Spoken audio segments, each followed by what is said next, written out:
Alors, je voulais vous parler donc de Valérian, agence spatio-temporelle, série devenue Valérian et Laureline.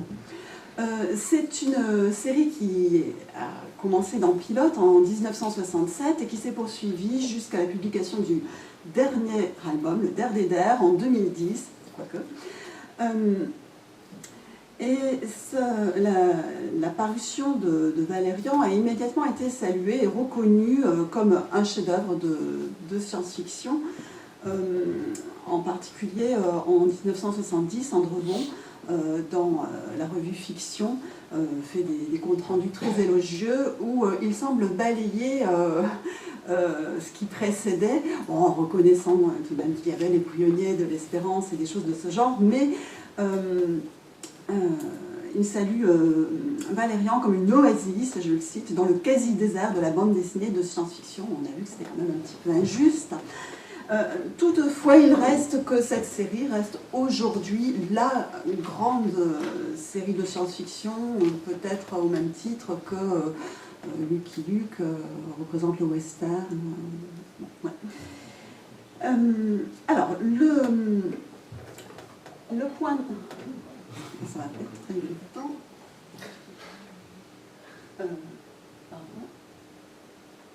Alors, le point de départ de la série, c'est Galaxity.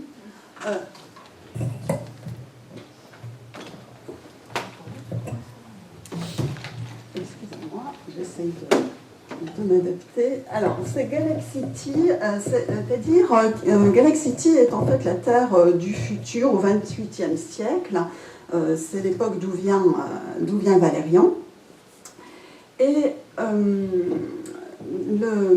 alors, il y a quelques aventures qui paraissent dans Pilote en 67, et puis en 68, les auteurs, Mézières et Christin, conçoivent, élaborent ce qui deviendra le tome 1, publié, le premier album, La Cité des eaux mouvantes. Et selon un principe orwellien, la Cité des eaux mouvantes se déroule en 1986, Valérian voyageant dans le temps et donc intervenant en 1990 lors d'un grand cataclysme qui va ravager toute la Terre. S'ensuit un âge noir.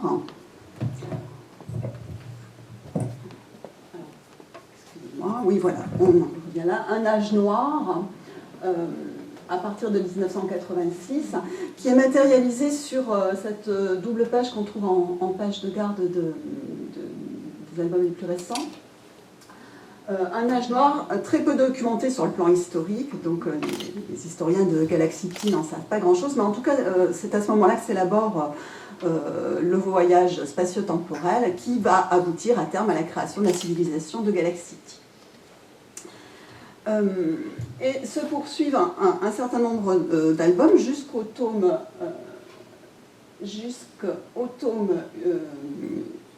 8, qui est Les héros de l'équinoxe. Et en fait, tous les albums, donc de 2 à 8, peuvent se lire relativement indépendamment les uns des autres, se déroulant plutôt sur des mondes différents et le voyage dans le temps étant relativement peu utilisé. Arrive une quadrilogie, si j'ose dire, qui est publiée entre 80 et 85, et vous voyez qu'on se rapproche dangereusement de la date fatidique de 1986, où il fallait quand même faire quelque chose pour ajuster la série avec le cataclysme qui s'approchait. Et donc ces quatre tomes fonctionnent ensemble, en deux binômes en réalité. Ils se situent juste avant le cataclysme et ils en viennent à changer l'histoire. Je vous rassure, il n'y a pas eu d'explosion nucléaire en 86 qui ait détruit la totalité du monde, grâce à Valérian et ses amis qui ont sauvé le monde. Mais du coup, vous voyez, l'avenir va être modifié et cela va engendrer une deuxième trame temporelle. Donc là, c'était voilà les questions qui étaient à la base de la production de ces 4 albums. Ceci, on le trouve dans le tome 9. Voilà, la trame temporelle est modifiée, et donc on va partir sur une deuxième trame temporelle, c'est celle qui est en en bleu. Mais dans cette trame temporelle, bien, Galaxity ne va pas pouvoir émerger. Et donc, Valérian, qui vient de sauver le monde, n'existe donc pas. Il ne peut pas venir du futur puisque ce futur n'existe pas. Donc voilà, et ce pauvre Valérian devient un héros particulièrement problématique, ce qu'il pressentait déjà tout au long des tomes 9, 10, 11 et 12, où on le sentait très, très, très mal à l'aise. Et, alors, ce qu'il y a d'intéressant, c'est que ce nœud dans la série porte justement sur une intervention, non pas divine, mais sur le divin, comme on le verra tout à l'heure, mais je passerai un peu vite dessus, puisque ce ne sera pas l'essentiel de mon propos. Donc la série est relancée jusqu'au tome 21 sur de nouvelles aventures, mais la série a un petit peu de mal quand même à reprendre le prestige qu'elle avait pu avoir par le passé, mais bon, elle présente quand même des albums qui ne sont pas inintéressants. Valérian est plus ou moins en quête d'une façon d'arracher Galaxity du néant où il est et où elle est tombée. Le tome 21, qui est ici, donc l'ouvre-temps, est publié en 2010 et s'achève par Fin des fins, montrant que donc, tout est terminé pour cette série. On ne peut plus attendre d'autres tomes, à part qu'une nouvelle série vient de démarrer en 2011, c'est Valérian vu par, c'était une façon assez originale de la poursuivre, puisque ce tome-là est pris en charge par Larsenet, qui constitue à la fois un hommage et une parodie de Valérian, mais bon, je n'en parlerai pas dans cette intervention. Alors, et Dieu dans tout ça eh bien, les auteurs, Mézières et Christin, manifestent une hostilité de principe qui est peut-être typique de cette génération de jeunes artistes des années 70, qui ont sans doute grandi dans une éducation judéo-chrétienne pesante et qui se retrouvent jeunes adultes dans un monde qui commence à ne plus être informé par les religions. D'autre part, il y a la situation de la bande dessinée franco-belge qui est, bon, certes, il y avait Vaillant, bien sûr, mais qui était largement marquée quand même par soit la presse confessionnelle, soit une presse à tendance catholique. Par exemple, on peut penser à la famille Dupuis. Alors, dans ce cadre-là, à propos de la position par rapport à Dieu, je me suis arrêtée sur cette déclaration de Christin, le scénariste, dans les dossiers de la bande dessinée en 2006. Il parle du côté athée, voire franchement anticlérical de Valérian. Et cette citation m'a un petit peu étonnée parce qu'elle est un petit peu curieuse tout de même. À un moment, je me suis même demandé s'il n'y avait pas une erreur, puisque finalement la position théorique de l'athéisme, qui serait une position philosophique, disons, s'effacerait au profit d'une position pragmatique qui la surpasserait nettement, la position pragmatique étant il faut bouffer du curry.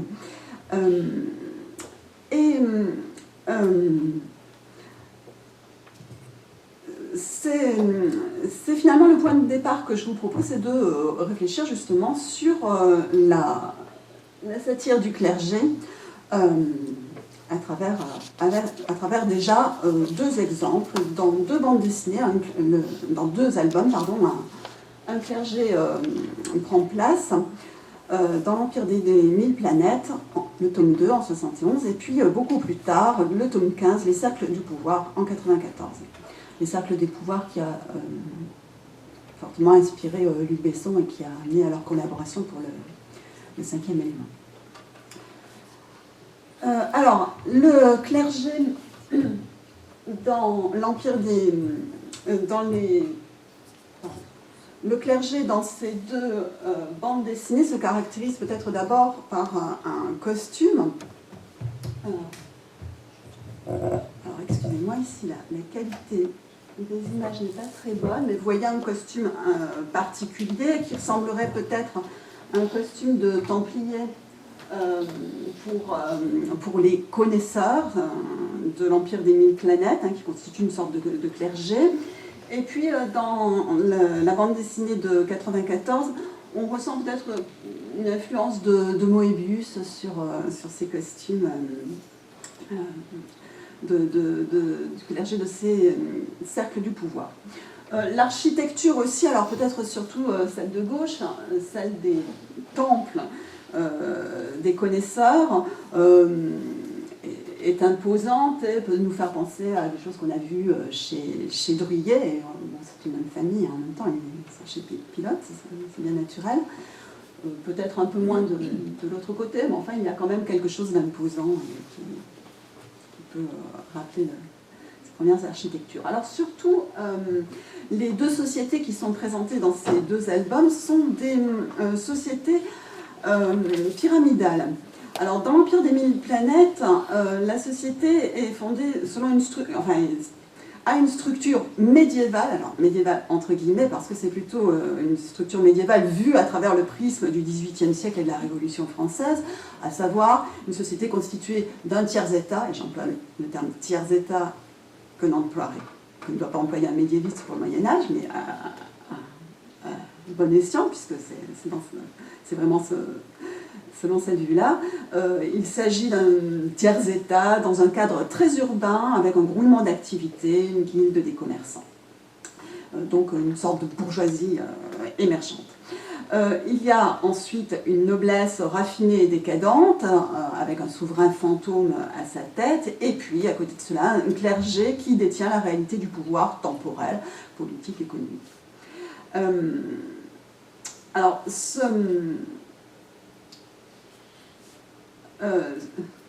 sur la planète...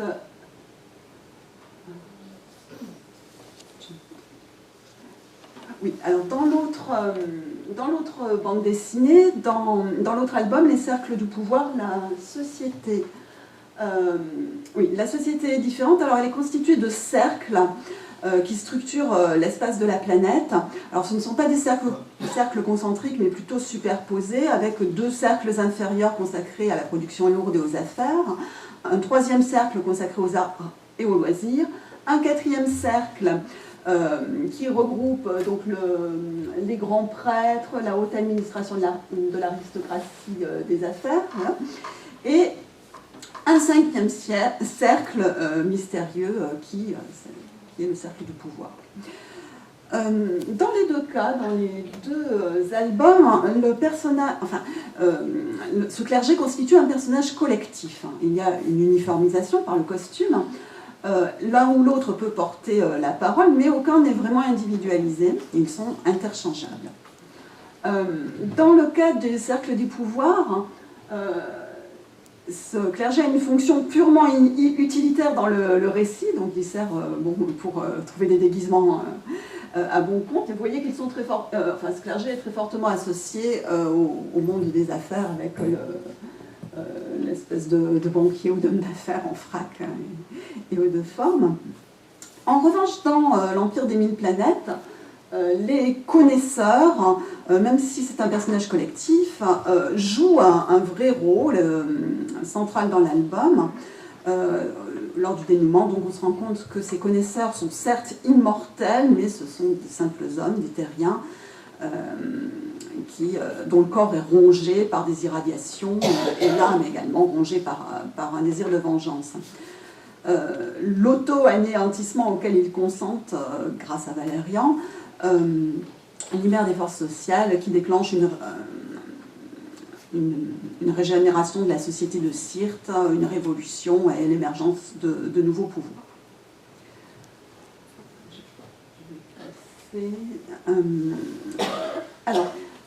En réalité, ces deux clergés, dans ces deux albums, à ces deux clergés, il manque un pouvoir, c'est le pouvoir spirituel. Les pompes du clergé qui s'exhibent sans chercher à se masquer, ils ne sont pas cachés, en fait, mettent en exergue l'absence de Dieu.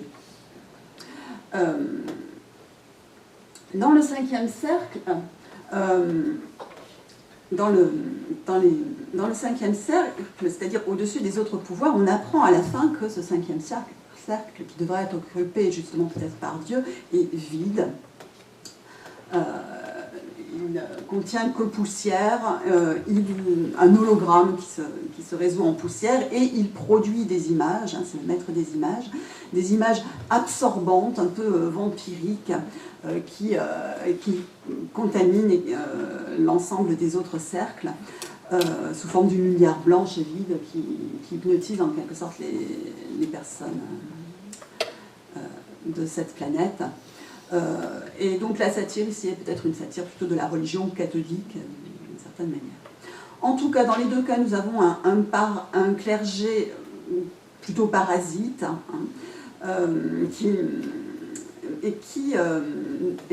cela ne va pas empêcher dans d'autres albums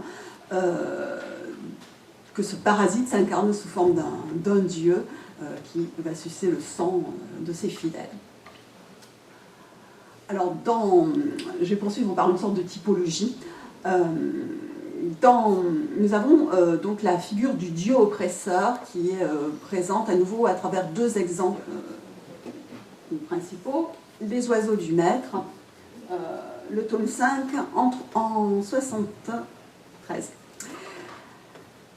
Alors, dans les oiseaux du maître, il n'y a pas de clergé, mais tout un peuple d'esclaves est au service du maître. C'est tout un système de production qui est destiné à lui fournir le klar, c'est-à-dire la totalité des richesses produites par la planète sont réduites en purée et forment un liquide qui va nourrir le maître. Ce liquide est déversé à travers donc cette bouche qui est un temple en fait dans cet antre et va être acheminé par des canaux jusqu'au mystérieux maître.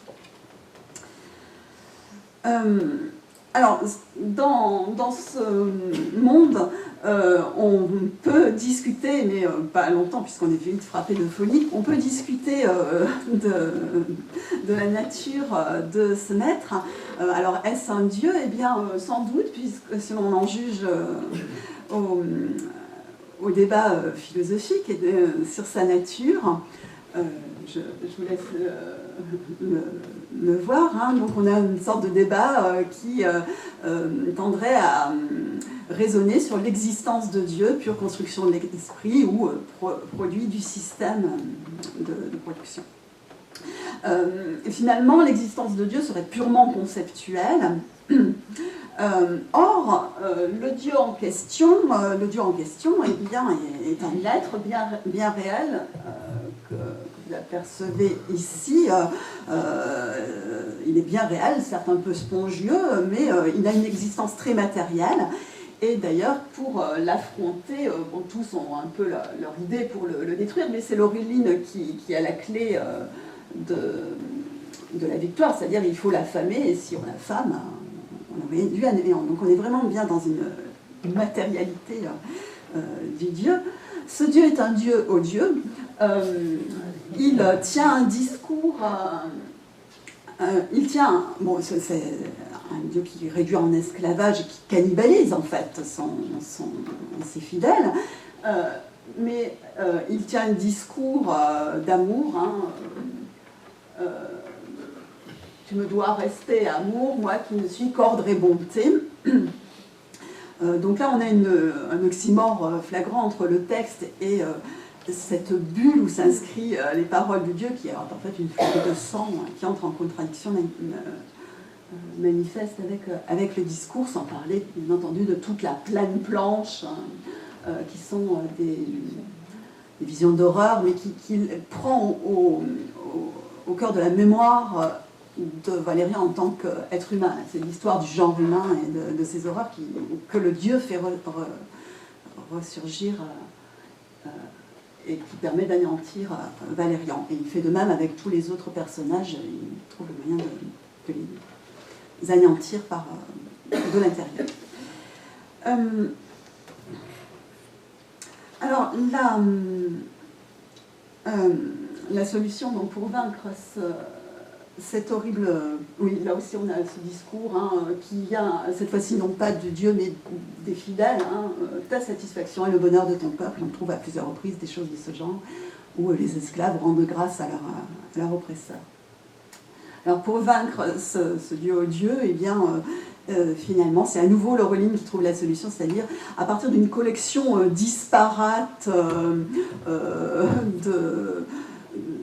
d'êtres tous plus bizarres les uns que les autres, des fous, des mémères en croisière, des pédants verbeux, et puis Valérian et Laureline quand même, certes.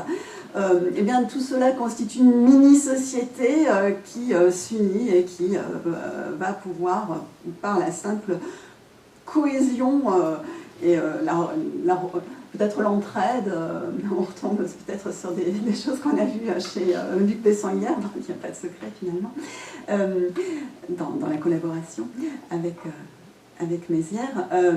Donc ils vont forcer le dieu à l'exil. Et donc là, on a une image tout à fait intéressante, puisque c'est un exil qui est une ascension. Dieu monte au ciel, mais dans des...